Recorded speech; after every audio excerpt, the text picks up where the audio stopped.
Ladies and gentlemen, are you ready? Let's go! Please say anything negative, cause I just wanna hear it out your mouth, yeah. Give me fuel, it's a tool that I use to go ahead and run my mouth, yeah.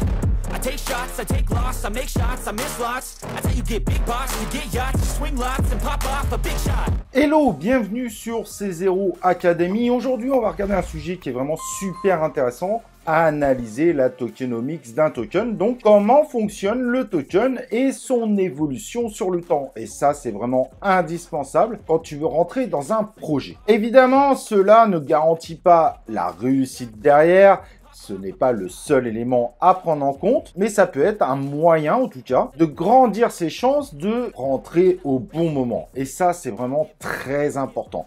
Quand on fait un DCA sur certains tokens, il n'y a aucun intérêt parce que finalement, c'est même pas sûr que le token à l'avenir puisse atteindre la valeur qu'il a aujourd'hui, surtout s'il y a peu de tokens en circulation. Et ça, on va le voir évidemment dans cette vidéo. Alors, attention, si évidemment ce type d'analyse est très importante, quand nous rentrons sur la phase finale d'un bull run, on rentre totalement dans des investissements irrationnels. À ce moment-là, l'analyse de la tokenomics a peu d'intérêt. Mais certains vous diront qu'il y a peu d'intérêt tout simplement de rentrer dans les tokens à ce moment-là. Sauf qu'évidemment, si ça monte de façon exponentielle, c'est qu'il y a ce côté FOMO et qu'il y a plein de gens qui pensent avoir loupé le train et qui rentrent dedans. Alors, ça ne veut pas dire qu'on ne peut pas faire d'argent à ce moment-là, mais ça veut dire surtout qu'il faut mettre des stops limites pour pouvoir s'assurer de sortir en gain. Mais passons, au moment où je fais cette vidéo, on est en bear market, et c'est ça qui est intéressant, donc on va justement analyser ces tokens, et on va oublier évidemment qu'en bull, il y a un côté complètement irrationnel évidemment, et que l'analyse sur la dernière phase du bull run est généralement plutôt une analyse de high. Si vous utilisez un site comme CoinMarketCap, vous avez évidemment des informations très intéressantes. Par exemple, là, on voit sur le Bitcoin qu'il y a actuellement un peu plus de 19 millions de tokens en circulation, que cela représente le total supply. Donc, tous les tokens qui ont été mintés sont en circulation. Aucun token ne sont bloqués. Ça, c'est également très important. En revanche, le max supply veut dire qu'on pourra minter, donc créer de nouveaux tokens Bitcoin jusqu'à ce chiffre-là, qui est donc de 21 millions. Je prends cet exemple qui est très simple, car beaucoup de gens, évidemment, connaissent un petit peu le concept du Bitcoin.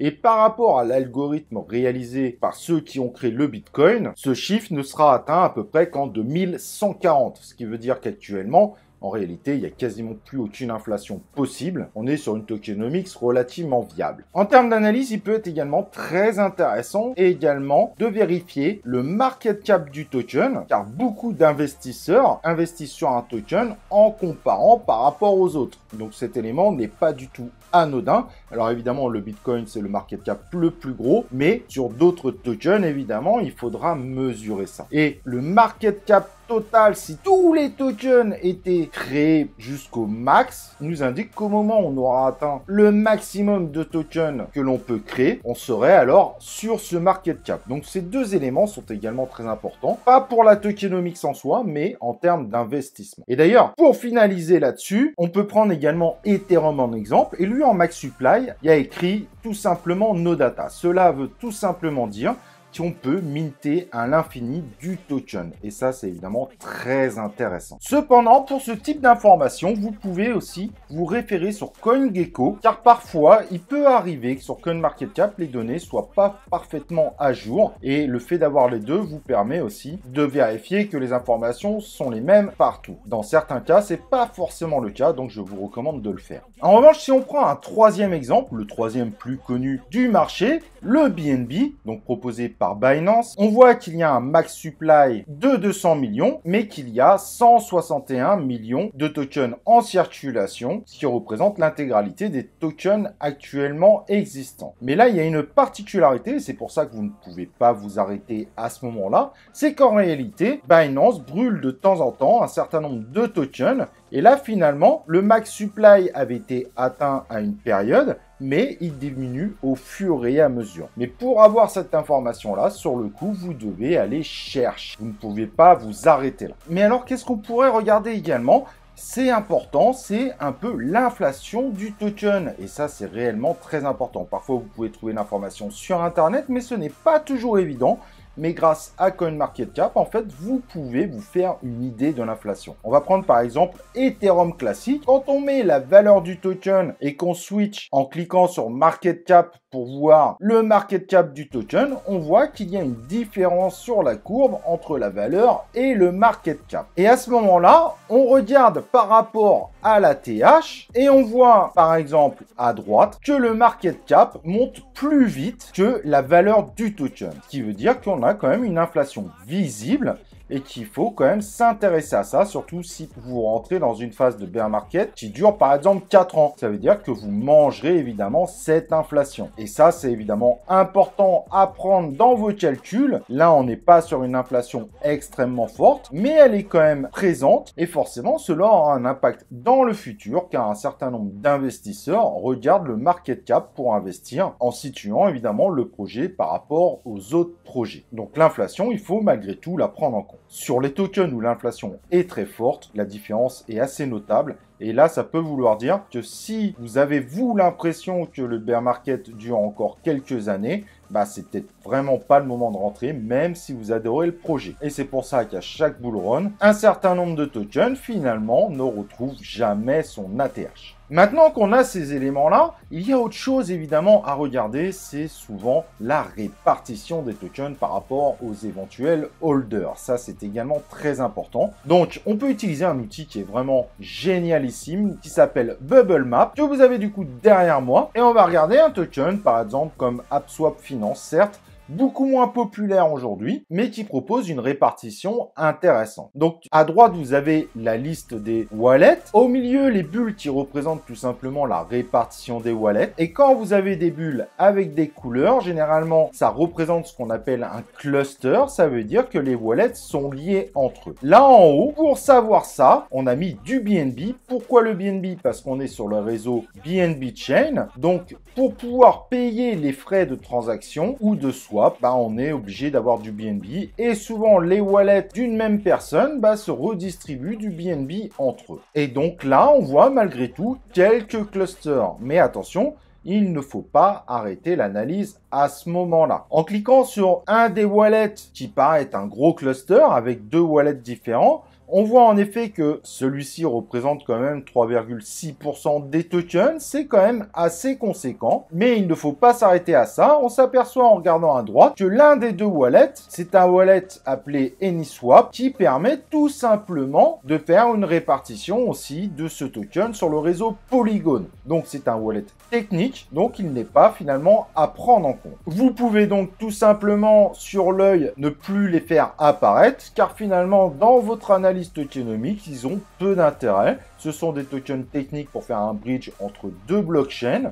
Ce n'est donc pas un risque pour vous. Alors, quand je dis que ce n'est pas un risque, c'est en termes d'investissement, dans le sens que ça ne représente pas un investisseur qui pourrait tout simplement faire chuter la valeur du token. Cependant, certains vont considérer malgré tout que c'est un petit risque car ça concerne des bridges et on sait qu'il y a encore beaucoup de hacks autour des bridges. Donc certains pourraient rentrer ça évidemment dans la balance pour investir ou non dans un token. Mais là globalement, si on clique sur un des autres clusters, le vert par exemple, on s'aperçoit que finalement c'est un exchange. Donc lui aussi n'est pas un cluster dangereux. C'est tout à fait logique. Les exchanges ont aussi leur propre token, surtout quand ils font le listing du token. Nous pouvons donc sans risque tout simplement le cacher de la même manière. Le troisième cluster, qui représente 0,5% des tokens, lui est un réel cluster, donc c'est une personne qui a réparti ses tokens AppSwap en 6 wallets différents, reliés par le BNB, ce qui reste très raisonnable. Ça fait 0,5% des tokens.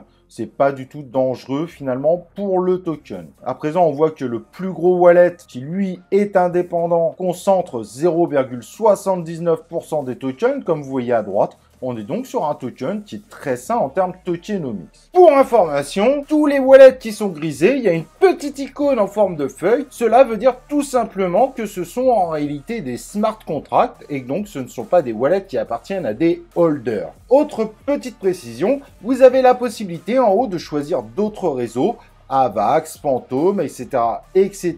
Il y en a d'autres qui vont se rajouter. Bubble Map permet d'analyser les tokens qui sont émis sur ces réseaux, sur les autres réseaux. Il faudra peut-être attendre un peu ou faire le travail vous-même avec les outils d'exploration des blockchains, mais ce travail-là est un travail titanesque. Cependant, il faut quand même faire attention, on va quand même regarder les liens qu'il y a entre les wallets, mais directement à partir du token, car cela peut être aussi une façon un petit peu de cacher ces badges. Puis finalement là, on a certes évidemment un cluster de 0,7%, mais ça ne met pas du tout le projet en danger. Après, il faut regarder, évidemment, l'ensemble des wallets. Il faut peut-être voir avec les gens du projet. Parfois, ça peut se justifier. Par exemple, un airdrop. Mais dans le cadre présent, le plus gros cluster représente 0,8%. Aucun danger pour le projet. On confirme donc que ce token est plutôt viable en termes de tokenomics, de répartition. Par contre, si on regarde le token Baby Lima, qui est un token qui finalement a scam, eh ben, si vous aviez analysé votre token avec Bubble Map, vous l'auriez vu directement. Regardez la grosse tache verte. Ça représente tout simplement un cluster de 85% des tokens. Sachant que le gros cercle violet représente PancakeSwap, donc le pool de liquidité, finalement, les investisseurs ont quasiment aucun token pour eux. Donc là, on était évidemment sur un token ultra dangereux. Et quand vous voyez ce type de choses, il faut évidemment jamais rentrer. Là, il y a également un exemple très intéressant où on voit que les boules violettes sont plutôt bien répartitionnées. Mais en revanche, par rapport à leur lien en BUSD, on voit qu'il y a quand même un cluster très important de 3,3% des tokens. Mais quand je vois ça, moi, directement, je vais me méfier car ce cluster de 3,3% comporte plus de tokens finalement que ce qui reste dans PancakeSwap, soit 2,18% des tokens. Ce qui veut dire tout simplement que si tous ces tokens vendent, et ben derrière, le prix du token peut diviser par 3 très facilement. Donc là, il y a vraiment une méfiance à avoir. Est-ce que ce sont les gens du projet qui ont fait tous ces tokens? C'est tout à fait possible.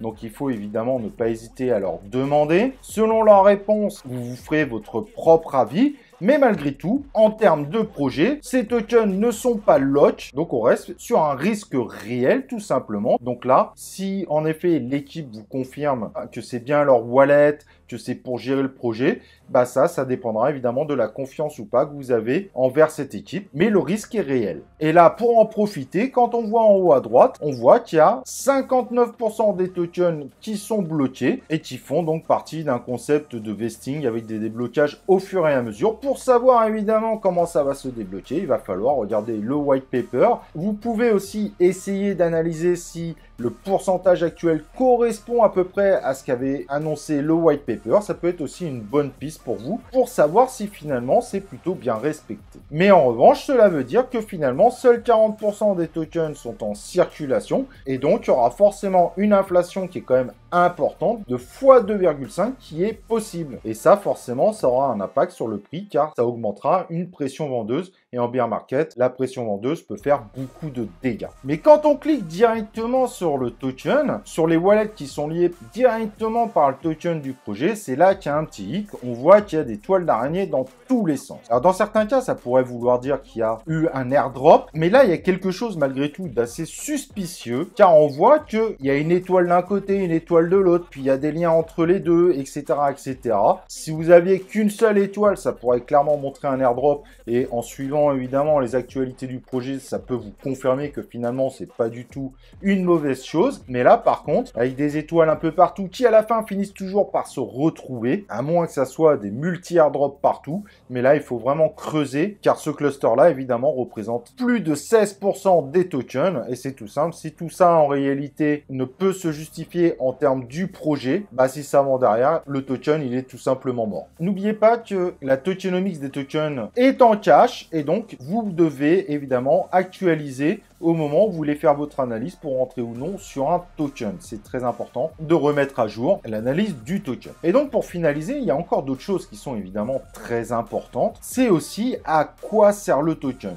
Et c'est ce qu'on voit avec les play to earn. Quand le token est fait pour gagner de l'argent, donc des gens qui vont gagner ce token en reward pour gagner de l'argent, bah qu'est-ce qu'ils font? C'est que dès que le token ne monte plus, qui stabilise, bah les gens commencent à revendre. Et ce qui est tout à fait normal, car ils veulent de ce token tokens uniquement pour gagner de l'argent. Et c'est pour ça que la plupart des tokens en Play to Earn, ceux qui sont utilisés pour les rewards, s'effondrent totalement, car il y a beaucoup plus de gens qui veulent de ce token pour gagner de l'argent que des gens qui veulent de ce token pour améliorer un personnage, etc. dans le jeu. Et donc, on est sur un truc complètement disproportionné. Il y a beaucoup plus de gens qui vont sur ces Play to Earn pour gagner de l'argent que pour le jeu lui-même. Et c'est pour ça que la plupart des tokens reward des Play to Earn s'effondrent constamment. C'est un modèle qui est évidemment pas viable. Donc ça, sur le coup, il faut aussi analyser à quoi sert le token, quelle est son utilité. Et des tokens de ce type de Move to Earn, de Play to Earn, etc. juste pour faire du reward, vous pouvez les abandonner. Vous avez très peu de chances finalement que ça soit de bons investissements. Voilà, j'espère en tout cas que cette vidéo t'a plu. Si tu as des questions, n'hésite pas, tu as évidemment les commentaires. N'oublie pas de liker la vidéo et de t'inscrire sur la chaîne C0 Academy pour la soutenir, d'activer les cloches de notification évidemment pour recevoir les vidéos. Tu as les outils que j'ai présentés évidemment en lien dans la description. Et nous on se retrouve pour une prochaine vidéo de C0 Academy.